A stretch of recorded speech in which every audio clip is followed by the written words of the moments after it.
Shalom, shalom mes frères et sœurs, bienvenue une fois de plus chez Kevin TV, votre chaîne préférée. Je suis très heureux d'être avec vous aujourd'hui parce que le thème d'aujourd'hui, ça sera un thème vraiment super. On va parler du fils de la promesse entre Isaac et Ishmaël, qui est le fils de la promesse. Certains vont jusqu'à demander si c'est qui Abraham a voulu sacrifier. La Bible est claire en ces sujets. La religion judéo-chrétienne, les deux sont très clairs en ces sujets. C'est Isaac. Il n'y a pas de débat entre nous. Il n'y a pas de débat, il n'y a pas de polémique. Mais notre frère des autres confessions, pour eux, il y a toujours une polémique, il y a toujours une confusion. Parce que là, 80% de leurs savants disent que c'est Isaac. Il y a d'autres que c'est Ishmaël. Et d'autres qui disent qu'ils ne vont pas se prononcer. Et leur livre de foi ne donne pas une position claire. Donc, ce qui fait qu'ils sont restés dans la confusion. Mais nous allons mettre fin à ce débat aujourd'hui parce que là, c'est un très grand cheikh, un très grand imam de la France qui va corriger Abdul Majid, corriger la DDR. Donc, apparemment, la DDR et Abdul Majid sont catégoriques que c'est Ismaël. Mais, quel livre nous dit que c'est Ismaël? Ça aide de nous montrer parce qu'on ne voit ça nulle part, dans aucun livre du monde.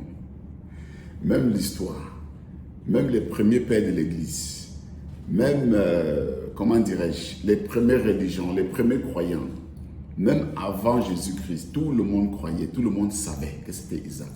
Mais d'où est venu le fait qu'aujourd'hui les gens disent que c'est Ishmaël qui a été sacrifié et non Isaac? On va écouter le très célèbre Cheikh Karim Al-Hanafi. Il va détruire complètement, il va corriger complètement Abdul Majid et la DDR. Suivez attentivement et comme d'habitude, on va revenir pour tirer une conclusion ensemble. Merci, shalom, bon visionnage. À tout à l'heure. Qui d'Ismaël et d'Isaac est l'enfant là de la promesse ou l'enfant qui devait être sacrifié? Parce que les deux vont de pair.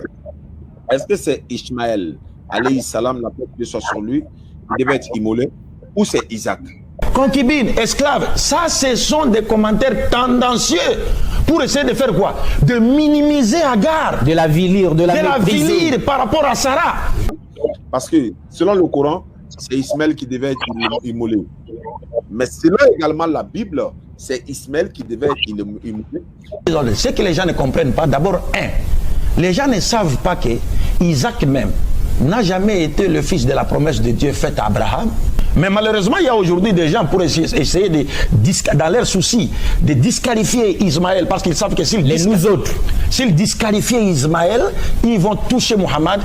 Lequel des deux enfants d'Abraham, celui-ci, a sacrifié? C'est le point que nous allons voir aujourd'hui. Bienvenue à tous, Karim El-Hanifi du Centre de recherche en religion comparée. On va essayer, à notre niveau, selon notre capacité, de mettre un terme à ce débat interminable, à savoir entre juifs et chrétiens et musulmans, ainsi que entre musulmans, lequel des deux enfants d'Abraham, celui-ci a sacrifié. Est-ce Isaac ou est-ce Ismaël? C'est le point que nous allons traiter aujourd'hui. Alors, tout d'abord, on va poser des bases. La première base, c'est que la parole des hommes ne passera jamais au-delà de la parole de Dieu. C'est-à-dire que Dieu, dans le Coran, a déjà donné la réponse. Comme on va le voir par après, si Dieu le permet. Ensuite, on ne doit pas être passionné. C'est-à-dire qu'on ne doit pas, parce que nous avons déjà des avis, que ce soit les juifs et les chrétiens, ou que ce soit les musulmans, ne jamais les retravailler. Pourquoi? Puisqu'il peut, y avoir eu un manquement, ou des connaissances en moins, ou une analyse mauvaise qui a été effectuée. Et donc, dans ce cas-là, on doit revoir notre position. Il n'y a pas de problème à cela. Ensuite, on ne doit pas faire preuve non plus de ce qu'on appelle la sheikholatrie. C'est-à-dire que mon cheikh a dit ça, ou cheikh un tel a dit ça, ou Rav un tel, le rabbin un tel a dit ça, ou le prêtre un tel, le père de l'église un tel, etc. a dit cela. Eh bien, ça ne doit pas être un argument de manière catégorique. Vraiment, ce qu'on appelle la parole qat'i al-thubut, donc une parole qui est catégorique et définitive, ne doit revenir que à Allah. C'est lui qui va trancher, puisque sa parole s'appelle aussi al-furqan, donc le discernement, qui va trancher entre le vrai et le faux. Et Allah a donné la réponse dans le Coran. On n'a pas besoin d'aller chercher dans le texte biblique vraiment la réponse. On n'a pas besoin de se baser sur quelques difficultés textuelles, par exemple de la Torah, pour venir appuyer un avis ou d'autres choses comme celle-ci. Pourquoi ? Puisque dans le Coran, nous avons bien la réponse. Ça, c'était très important de le signaler. Ensuite, dire par exemple qu'il y a deux avis, puisqu'en fait en islam, c'est ça la problématique que nous avons. Chez les juifs et les chrétiens, le point a été en fait clos depuis le début, c'est-à-dire que c'est Isaac le sacrifié, paix sur lui. En islam, on a les deux avis qui sont rapportés. On a Isaac et on a Ismaël. Alors comment est-ce qu'on va faire ? Eh bien, puisque nous avons les deux avis qui ont été rapportés, il faut se dire une chose, il n'y a eu qu'un seul sacrifié. Donc s'il y a deux avis, il va falloir trancher sur la question. On ne peut pas juste dire oui, il y a les deux avis et point.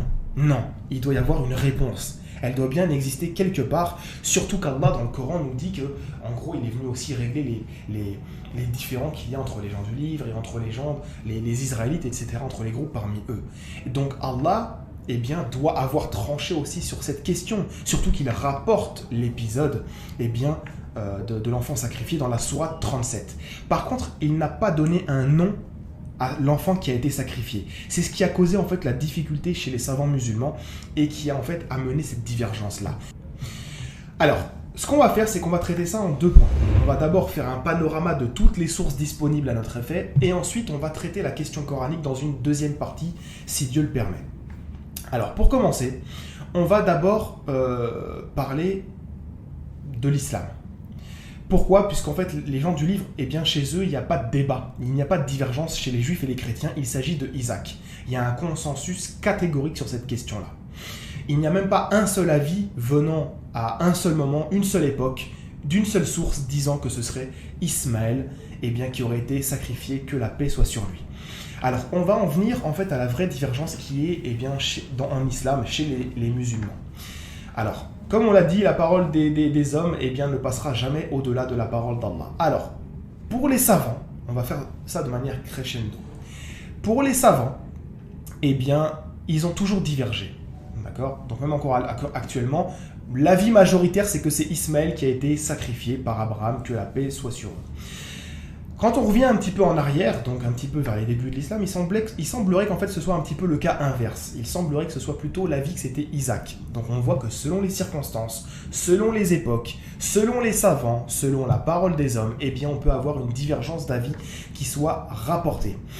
Alors, ça c'est l'avis des savants. Ça ne va pas nous satisfaire puisqu'il y a une divergence. Qu'en est-il des exégètes ? D'eux-mêmes, ils ont trois avis qui ressortent parmi les exégètes connus. On a l'avis que c'est Isaac, on a l'avis que c'est Ismaël, et on a l'avis qui dit qu'on ne doit rien dire. Autrement dit, Dieu sait mieux la chose, et on ne se prononce pas. Alors, pour ceux qui ne se prononcent pas, ça va être rapide, il y a le Shir As-Samarqandi, on a l'imam Ash-Shawkani. Ceux qui ont dit que c'était Isaac, il y a des grands savants qui ne sont pas des moindres, qui ont dit que c'était Isaac, comme l'imam At-Tabari. L'imam At-Tabari, son avis, et on dit que c'est le shir des Mufassirin, donc le shir des exégètes, son avis, par son analyse coranique, c'est que c'est Isaac. On a l'imam Al-Qurtubi. L'imam Al-Qurtubi, son avis, c'était que c'est aussi Isaac. On a le shir As-Sam'ani. On a par contre les avis contraires, qui disent que c'est Ismaël. On a par exemple la figure de proue de cet avis-là, qui est Ibn Kathir, qui a vraiment travaillé sur cette question, ainsi que son shir Ibn Taymiyyah, mais qui n'est pas vraiment un exégète. Donc concrètement, c'est Ibn Kathir qui va rapporter l'avis et qui va appuyer de tout son poids le fait que ce soit Ismaël qui a été l'enfant sacrifié. On a l'imam Al-Baydawi qui va dire la même chose. On a Al-Qushayri, on a Al-Biqa'i, on a plus contemporainement, on a Ash-Sha'rawi, on a Ash-Shanqiti, on a Ibn Ashur. Tous ces savants-là vont dire que c'est Ismaël. On a Al-Jilani, on a Al-Qasimi et on a Al-Andalusi.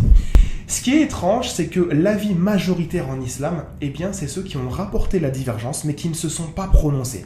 Ils ont juste rapporté la divergence. Et point.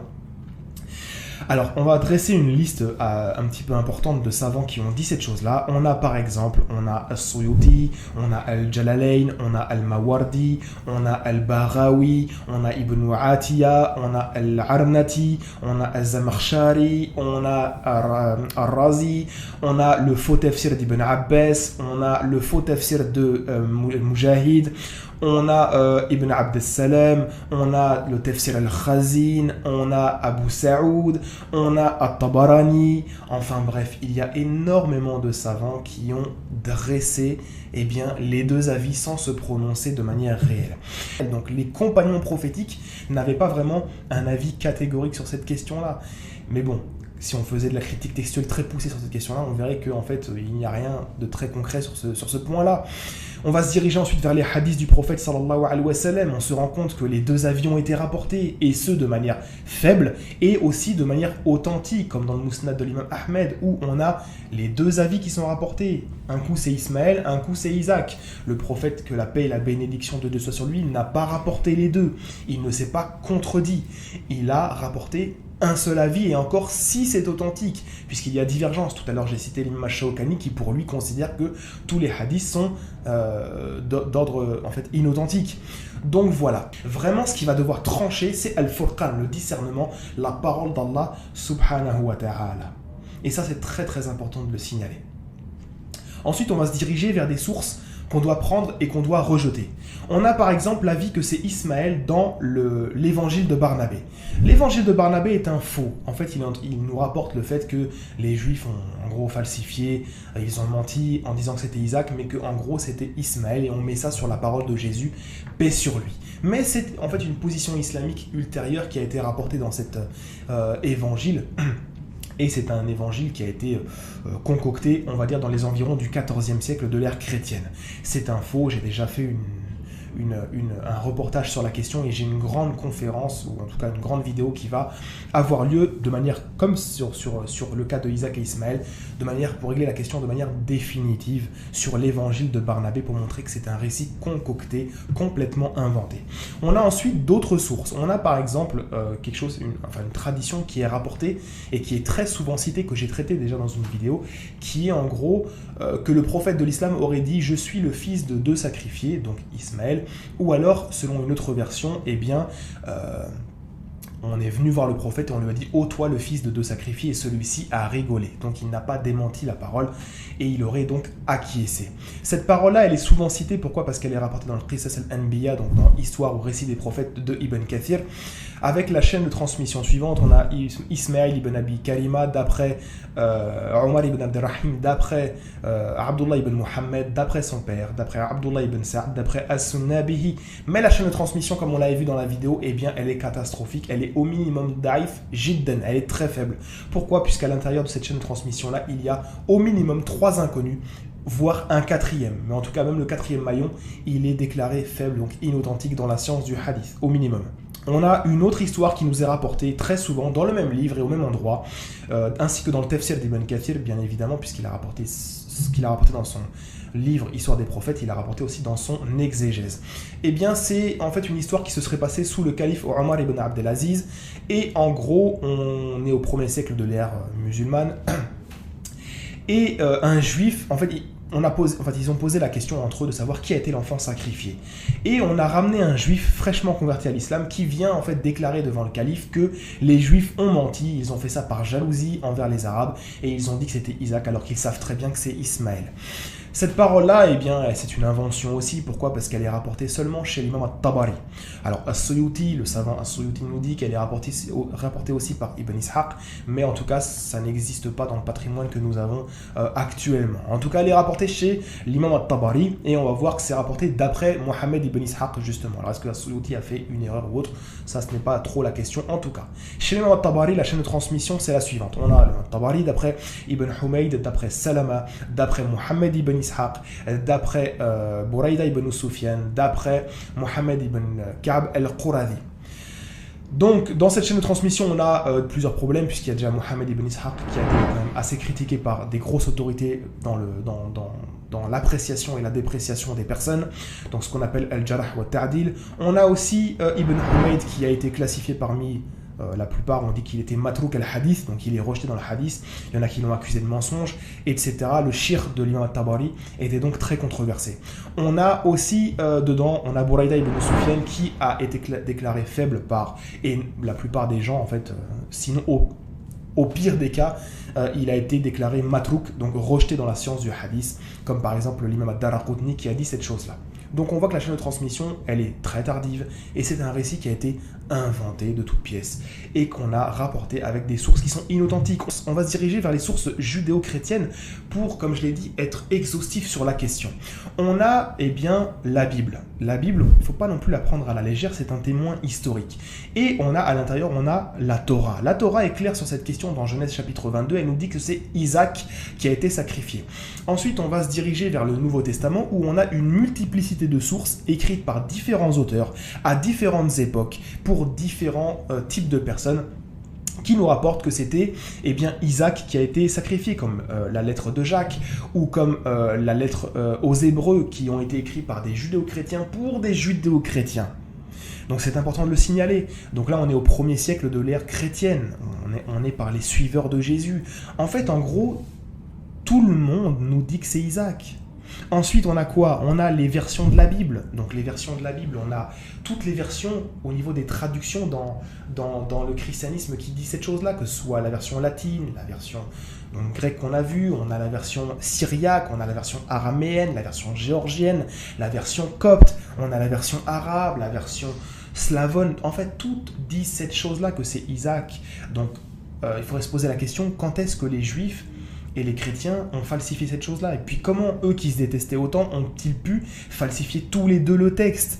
Il va y avoir une problématique à expliquer aussi cette chose-là, c'est très important ce point-là. Ou alors il faut dire que les chrétiens ont repris ce que les juifs avaient falsifié auparavant, mais dans ce cas-là, alors comment on va expliquer que Jésus ou les prophètes passés comme Yahya, Jésus ou Zacharie n'ont pas remis en fait la vérité sur ce point-là? Ça va être très problématique à expliquer, voire impossible. Ensuite, on a quoi? On a d'autres sources qui viennent aussi dire cela, comme par exemple la Septante. La Septante, c'est quoi? Eh bien, c'est une traduction de l'Ancien Testament en grec. Il faut savoir une chose, c'est que la traduction de la Torah a été effectuée en grec 3 siècles avant Jésus. C'est-à-dire qu'avant Jésus, eh bien, la Septante nous mentionnait que c'était Isaac qui a été sacrifié, et personne n'a eu redire sur cette question-là. Tout le monde était d'accord. Même avant Jésus, on va se diriger vers d'autres sources. On a Philon d'Alexandrie qui a vécu en même temps que Jésus, qui dit la même chose dans son traité sur Abraham, qu'il s'agit de Isaac. Et pourtant, il écrit au moment où Jésus a vécu sur cette terre-là. Pour l'instant, je n'ai pas donné d'avis. J'ai juste rapporté les sources en étant honnête, c'est-à-dire que j'ai dit qui disait que c'était Isaac, qui disait que c'était Ismaël. Chez les enfants d'Israël et chez les chrétiens, on voit qu'il y a un ijma catégorique, un consensus catégorique. Donc maintenant, nous allons passer, Inch'Allah, à une deuxième partie qui est justement l'analyse coranique pour mettre un terme à cette question-là de manière non passionnée et vraiment en toute neutralité. Nous allons démontrer, Inch'Allah, par A plus B, que l'enfant sacrifié fut bien Isaac, paix sur lui, et non Ismaël, et que le fait que le sacrifié soit Ismaël, paix sur lui, eh bien c'est à 200% impossible, coraniquement parlant. Ce qui s'est passé, c'est que beaucoup de savants, beaucoup de gens suivent ce qu'on appelle l'ambigu à la place du clair. Il ne devrait même pas y avoir de débat sur cette question-là. Ça devrait être un acquis de base. Alors, tout d'abord, il faut savoir une chose, c'est que toutes les sourates qui traitent de cette question, à savoir l'enfant sacrifié, ou alors le fait qu'il y a eu la bonne nouvelle, la bonne annonce à Abraham, paix sur lui, de la naissance d'un enfant, comme il apparaît juste avant le passage de l'enfant sacrifié dans le Coran, dans la sourate 37, toutes les occurrences, toutes les sourates qui traitent de ce point-là sont mécoises. Elles ont été révélées avant l'émigration du prophète, que la paix et la bénédiction de Dieu soient sur lui, à Médine. De même que pour les don, nous avons donné à Abraham, wa wahabna lahu, eh bien, toutes ces choses-là sont pré-médinoises. Autrement dit, ce sont des sourates mécoises. Nous avons une dizaine d'occurrences qui mentionnent cette chose-là entre la bonne annonce et le don. Et on va se rendre compte eh bien, qu'à chaque fois, il s'agit de Isaac. Ensuite, on va continuer. Ismaël est mentionné 12 fois dans le Coran. Isaac, lui, est mentionné 17 fois.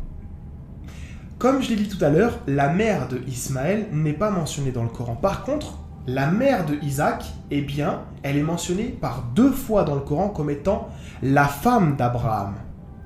Regardez, même là-dedans, on a même un signe par rapport à la sourate 37. Il y a des sourates où Isaac est toujours mentionné seul, et il y a et toutes les occurrences où Ismaël est mentionné, Isaac est dans la sourate. Bizarrement, dans la sourate 37, Isaac apparaît 2 fois, là où il y a le sacrifice, et Ismaël n'est mentionné nulle part. Mais ça va même plus loin que ça. La sourate 51, comme je viens de vous le dire, eh bien, elle parle d'Isaac sans mentionner son nom. Dans la sourate 37, eh bien, avant le sacrifice, on parle d'un enfant, d'une naissance annoncée, et il n'y a pas de nom. Ça, c'est important. Même s'il arrive après Isaac, comme on va le voir, on va savoir l'expliquer très simplement, cette chose-là. Eh bien, on a un exemple dans la sourate 51 où, justement, eh bien, Isaac a son histoire qui est racontée sans avoir la nomination de son nom. Donc, il faut être très précautionneux lorsqu'on approche le Coran et faire attention à chaque détail. Maintenant que nous avons posé eh bien, ces bases-là, qu'est-ce qu'on peut conclure?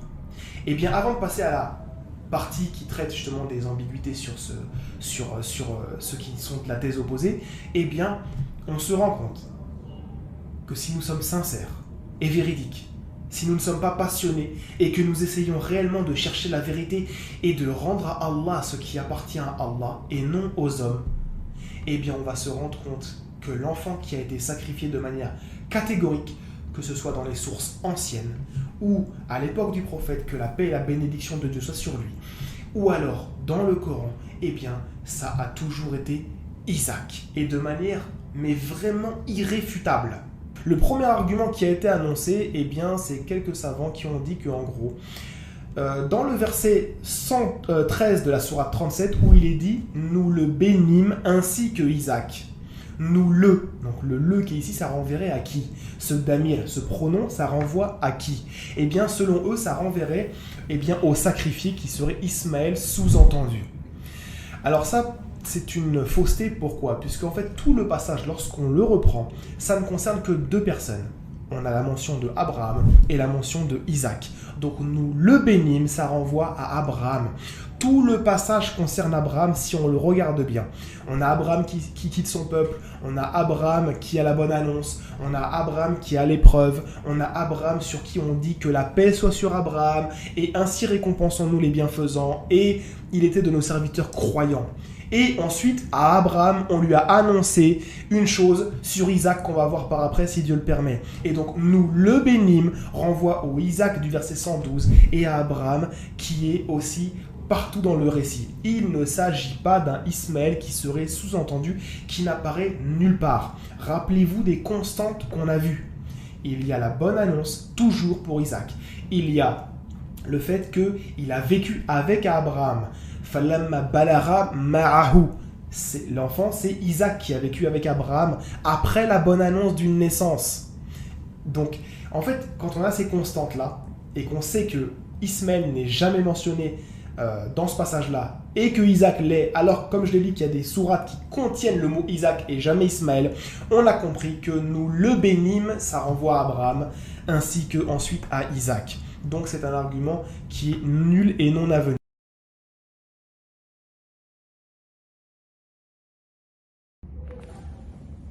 Ce n'est pas ce que les DDR font en route là. Ça fait rire, ils lisent les versets, ils citent les versets comme ça, ils citent n'importe comment. Et Abdul Majid aussi s'est dit connaisseur. Les pasteurs du Congo lui ont dépassé. Il n'a pas pu convaincre une seule mouche avec ce débat qu'il fait depuis des années. Donc, c'est manque de connaissances. Voilà alors ce qu'on appelle connaisseur. Il connaît. Il peut corriger, il peut mettre, il peut enseigner. Les petits garçons de DDR là. Les petits garçons de la DDR. Et le docteur Abdul Majid. Docteur Abdul Majid. Voilà. Alors, chers frères et sœurs, vous avez vous-même écouté. Donc, il n'y a pas de débat. Il n'y a pas de débat. Ce sujet n'a pas besoin du débat. Le débat est clos. Je vous encourage, chaque fois quand vous écoutez comme ça, vous prenez soin de vérifier les références qu'on donne. Moi, j'ai suivi ce chèque, ça fait très longtemps. Et toutes les références qu'il a données, j'ai pris soin de les vérifier. J'ai vérifié presque tout. D'ailleurs, même inutile de vérifier. Là, c'est pour montrer. Ça, c'est ce qu'on appelle savant. Une personne qui passe son temps à rechercher. C'est ça. Un connaisseur. Et il est honnête en plus. C'est tout ce que je peux dire. Que Dieu vous bénisse. N'oubliez pas de liker, comme d'habitude. Merci pour votre fidélité. N'oubliez pas aussi de vous abonner si c'est votre première fois ici. Ciao, ciao.